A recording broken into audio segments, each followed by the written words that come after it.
accurate and reliable. This is your First Alert Forecast with meteorologist Kyle Keel. Everywhere Camera Network starting to show a little daylight there on our sky view in Davenport. So we are starting the day with some sunshine, but as the day progresses, I think we'll see a few more clouds roll into the sky. But despite the clouds, as we head into the afternoon, those southerly winds really kick in, and that's what's going to really drive our temperatures into the 70s here this afternoon. Right now, we're really not noticing the wind too much, but as you go throughout the day, we will notice those gusts 20 to 30 miles per hour. We're also going to notice that wind very gusty tomorrow as we track a powerful March storm system into the region. First alert day starts at noon tomorrow and goes through early Thursday. So the first part of this is the potential for a few isolated severe storms in the afternoon. And then tomorrow night, we're tracking some snow and gusty wind. This will encompass the entire KWQC viewing area.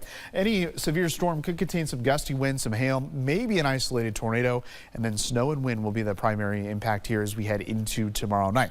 So first things first, let's talk about that severe threat. This is an update from the Storm Prediction Center. We have a level 1 to level 2 risk of severe weather heading into tomorrow afternoon. So this just means a few storms, a few scattered storms are possible, which could turn severe with that damaging wind threat as your main threat. And again, we have to watch very closely, probably about a 2 to 4 hour period for maybe an isolated tornado, but that threat looks to be farther east of the Quad Cities, but something that we'll continue to track. What we're tracking right now is a cold front here to our north. That's why we're forecasting 60s near that Highway 20 corridor, but it's this strong low pressure system that continues to strengthen in the Rockies. It's going to kick it off to the east and then track pretty much right overhead tomorrow. So despite the fact that it's going to be windy tomorrow, as we head later in the afternoon, as that low pressure tracks directly overhead, that wind will calm down, but don't let your guard down because it will pick up again. So as the winds pick up today, we'll get temperatures in the mid 70s, and then this evening kind of a slow fall through the 50s as we get some increased moisture. And the key is if we can get those dew points in the low to mid 50s to kind of stick around tomorrow before dry air wins over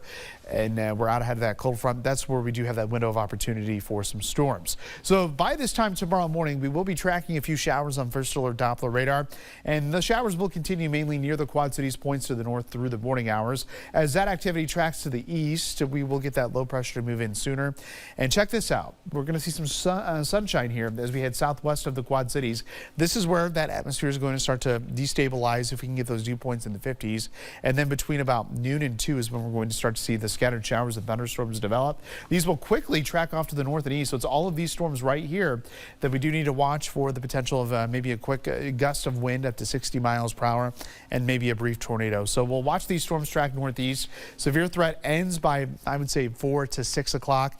And then we'll track some rain into the region during the evening hours, but that quickly transitions to snow as we get those northerly winds to take over.